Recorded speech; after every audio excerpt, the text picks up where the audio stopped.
सभी प्रिय विद्यार्थियों को नमस्कार। सभी विद्यार्थियों का आज की कक्षा में स्वागत है। 2-3 दिन से हमारी कक्षाएं नियमित रूप से नहीं लग पाई, तो आज से जो है आज हम फिर से इकोनॉमिक्स के उसी क्रम को जो है आगे बढ़ाएंगे। तो सभी बच्चे एक बार जो है आज की क्लास के लिए लाइव आ जाएं। सभी बच्चे हमसे जुड़ने का प्रयास करें। जो भी उम्मीद करूँगा जो भी हमने पीछे किया है, तो लास्ट की जो क्लासें थी सभी को अच्छे से समझ में आई होंगी। अगर फिर भी कोई दिक्कत है तो आप वीडियो को पिछली वाली वीडियो चैनल पर अवेलेबल है, तो सभी बच्चे उनसे पढ़ सकते हैं। आज जो हम करने जा रहे हैं बच्चे, बहुत ही एक महत्वपूर्ण जो विषय है उसके बारे में हम चर्चा करेंगे।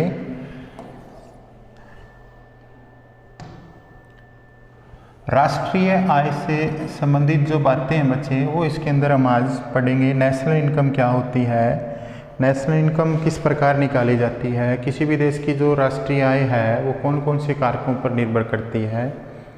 तो राष्ट्रीय आय से जुड़े जो संबंधित जो विषय हैं उनके ऊपर हम चर्चा करेंगे। तो राष्ट्रीय आय पढ़ने से पहले अगर मैं कहूँ कि जो राष्ट्रीय आय है, जो राष्ट्रीय आय है उसके बारे में ज्ञान प्राप्त करने से पहले उससे जुड़ी जो ABCD, यानी पाठ का नाम है बच्चे राष्ट्रीय आय से संबंधित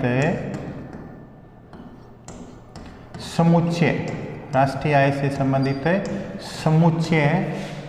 समुच्चय का मतलब क्या है बच्चे कि राष्ट्रीय आय का अनुमान लगाने के लिए या राष्ट्रीय आय के विषय में ज्ञान प्राप्त करने के लिए हमें कौन कौन से कारकों का ज्ञान होना जरूरी है, वो कारक कहलाएंगे बेटा समुच्चय। किससे जुड़े? राष्ट्रीय आय से। राष्ट्रीय आय एक बहुत बड़ा विषय है। 10वीं में भी आपने इसके बारे में कुछ एक चीज़ें पढ़ी थी।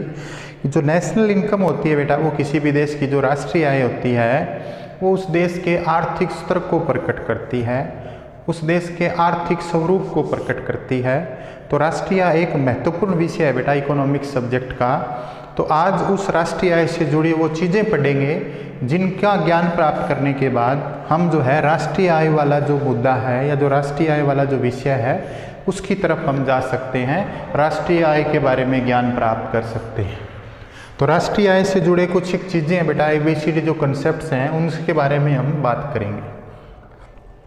तो राष्ट्रीय आय पढ़ने के लिए सबसे पहला जो कारक है, इसका फैक्टर है, वो आता है बेटा देश की घरेलू सीमा। ये चैप्टर हम 2 पार्ट में करेंगे। देश की घरेलू सीमा, इसको डोमेस्टिक एरिया बोलते हैं बेटा। तो नेशनल इनकम का जो पहला पायदान है उसके लिए हमें पता होना चाहिए कि नेशनल जो घरेलू सीमा है या जो डोमेस्टिक एरिया है वो क्या होता है। तो इसके अंदर डोमेस्टिक एरिया के अंदर 4 बातें लिखी गई हैं बच्चे। पहली जो बात है वो है हमारे देश की भौगोलिक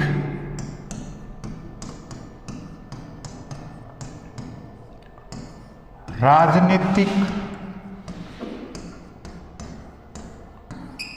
व समुद्री सीमा।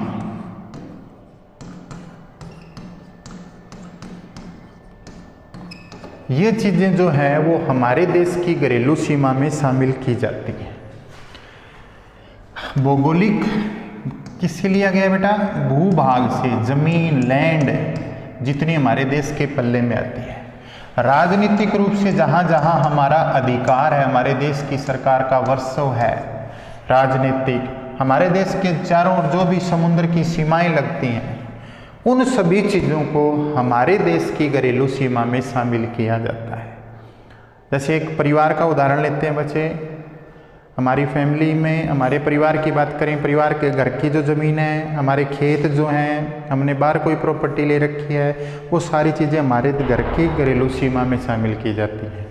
तो यहाँ हम बात करेंगे घरेलू सीमा की, तो पहला जो पॉइंट दिया गया है घरेलू सीमा को परिभाषित करने का, वो देश की भौगोलिक, राजनीतिक और जो समुद्री सीमा है, इन सभी चीज़ों को हमारे देश की यानी किसी भी देश की घरेलू सीमा में शामिल किया जाता है जिस देश से वो रिलेटेड होती है। दूसरा,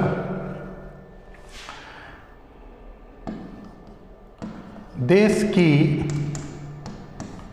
मछली पकड़ने की नौकाएं बेटा, मछली पकड़ने की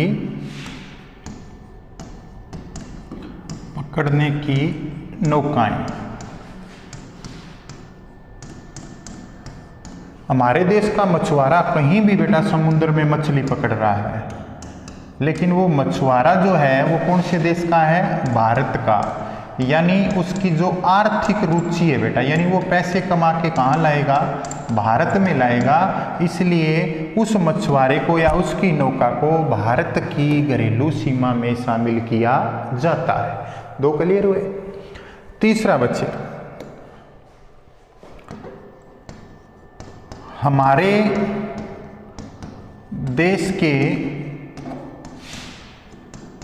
जलयान और वायुयान,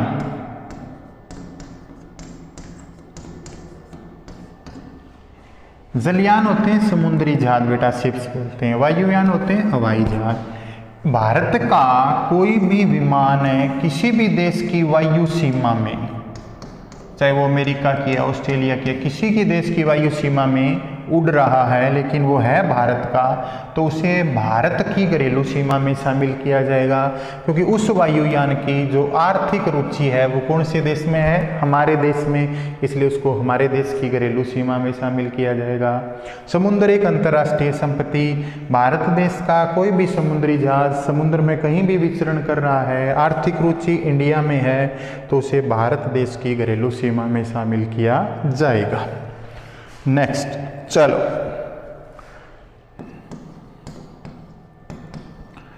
विदेशों में स्थित हमारे दूतावास, एम्बेसी का नाम सुना होगा बेटा, विदेशों में स्थित, जैसे अमेरिका की एम्बेसी इंडिया में है, इंडिया की एम्बेसी अमेरिका में है, ऑस्ट्रेलिया की एम्बेसी इंडिया में है, इंडिया की एम्बेसी ऑस्ट्रेलिया में है।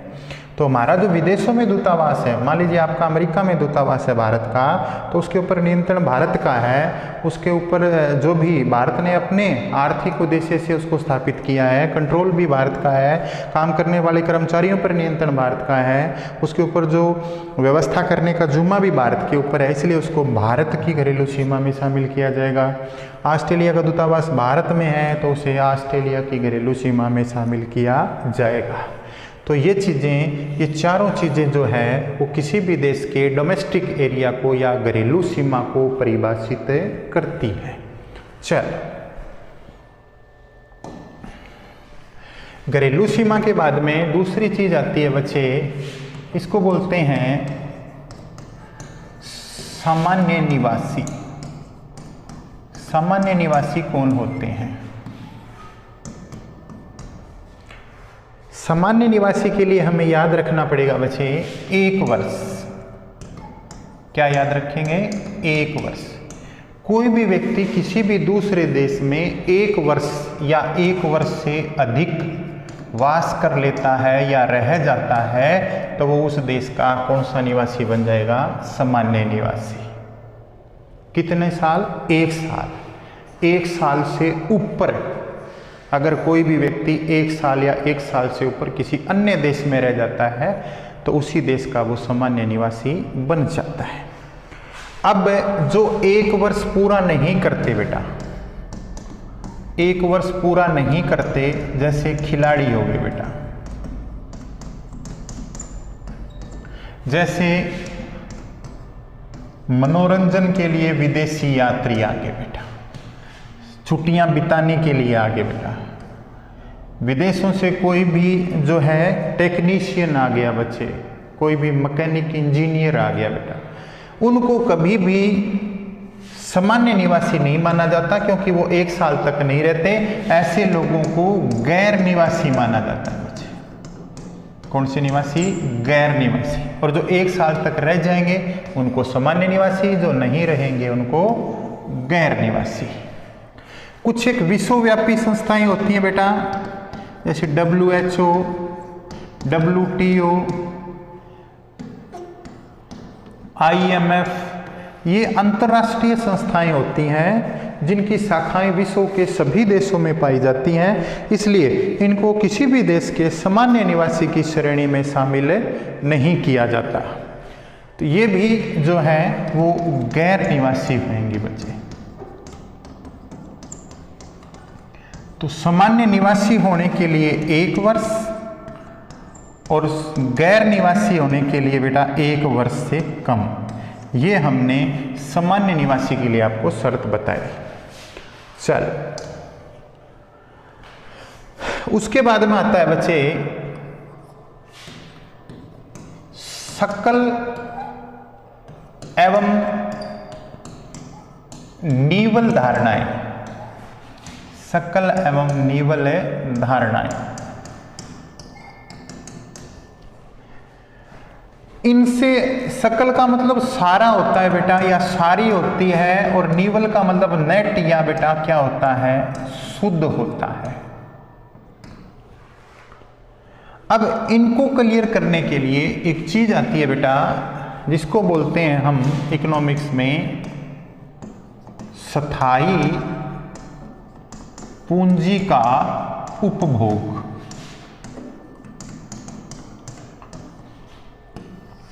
इसका दूसरा नाम है बेटा, इसको मूल्यह्रास भी बोलते हैं, इसको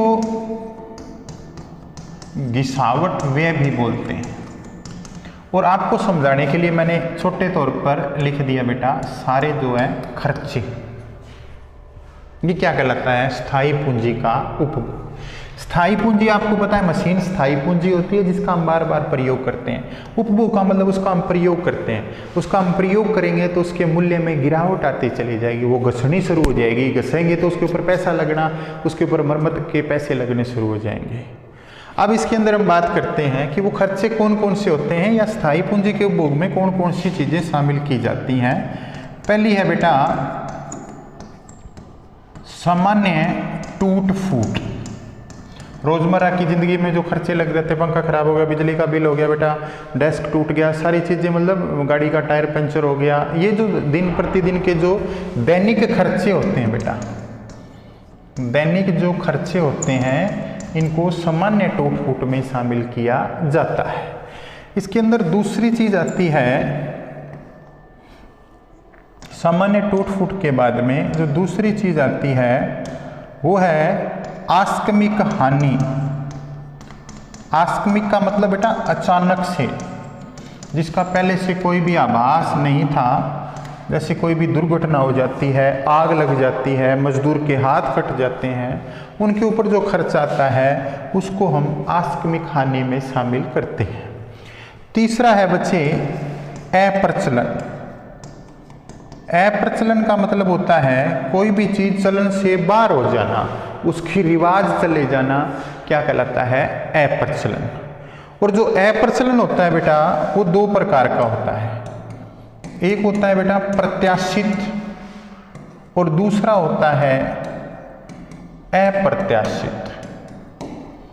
प्रत्याशित का मतलब जिसका हमें पहले से अनुमान होता है बच्चे, जैसे अभी सर्दियां आ गई है, हमने स्वेटर वगैरह पहन रखे हैं जो ये इस चीज को बेचते हैं बेटा।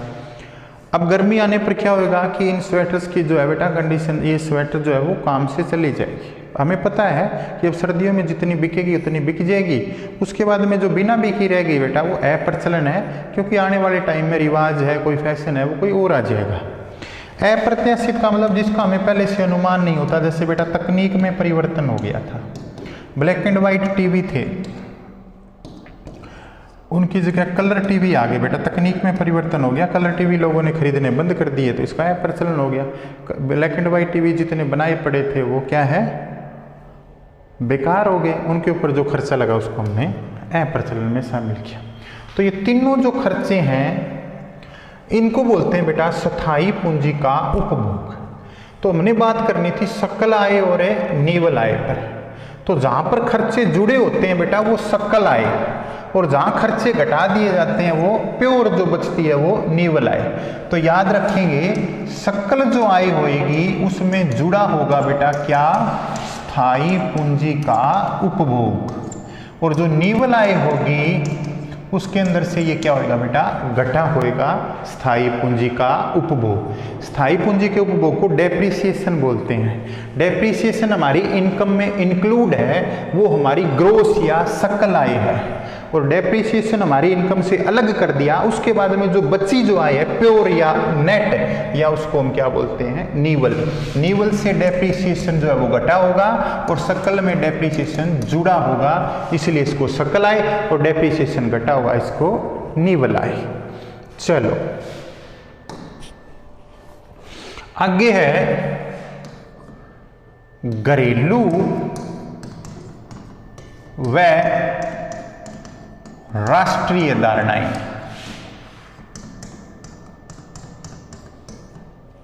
नेशनल और डोमेस्टिक। डोमेस्टिक मैंने आपको भी बताया था। इसके लिए हमें कौन सी चीज करनी पड़ेगी बेटा, हमें पढ़ना पड़ेगा विदेशों से प्राप्त निवल कारक आय। अभी थोड़ी देर पहले मैंने बताया था आपको, जहाँ पे निवल शब्द आता है वो किसी चीज का अंतर है, क्योंकि डेप्रिसिएशन वहां से घटा हुआ था, इसलिए वो निवल या नेट आय होगी। यहाँ पर हमने क्या किया है, विदेशों से प्राप्त निवल कारक आय, यानी विदेशी जो है वो भारत से आय कमाते हैं और भारत विदेशों से आय कमाते हैं, दोनों का जो अंतर है बेटा उसे बोलेंगे निवल कारक आय। एग्जाम्पल के लिए भारत के कोई उद्यम ने अमेरिका से 1 CR कमाए और अमेरिका ने भारत से 50 लाख कमाए बेटा। कितने कमाए, 50 lakhs, 50 लाख कमाए। तो दोनों का अंतर क्या होगा बेटा, 50 जो लाख है वो हमारी विदेशों से प्राप्त निवल कारक आय है। जब वह घरेलू में विदेशों से आय जोड़ देंगे तो वो राष्ट्रीय बन जाएगी, और राष्ट्रीय से विदेशी घटा देंगे, विदेशी आय घटा देंगे तो वो घरेलू बन जाएगी। हमारे देश की डोमेस्टिक एरिया वो 4 पॉइंट बताए थे, उनसे जो हमने आय प्राप्त करी है वो हमारी घरेलू आय है, और उस आय के साथ हमने विदेशों वाली बात जोड़ दी तो वो घरेलू से राष्ट्रीय बन जाएगी, और राष्ट्रीय से हमने विदेशी आय घटा दी तो वो फिर से क्या बन जाएगी, घरेलू बन जाएगी। तो ये इसकी जो राष्ट्रीय आय वाला जो चैप्टर है बेटा, ये उसकी जो है कुछ एक ABCD हैं जिनको पढ़ने पर हमें आगे चल करके जो राष्ट्रीय आय इसका कंसेप्ट है उसको क्लियर करने में सहायता मिलेगी। तो इस वीडियो को आप पीछे करके देख सकते हैं, अगर कोई चीज़ समझ में नहीं आई। फिर भी अगर और भी आपको वीडियो से भी समझ में नहीं आता है तो आप व्यक्तिगत रूप से भी मुझे बात कर सकते हैं। हमारी क्लास से जुड़ने के लिए आप सभी का बहुत बहुत धन्यवाद। आपका अच्छे नंबर आए, इसी कामना के साथ अगली वीडियो तक आप सभी को नमस्कार।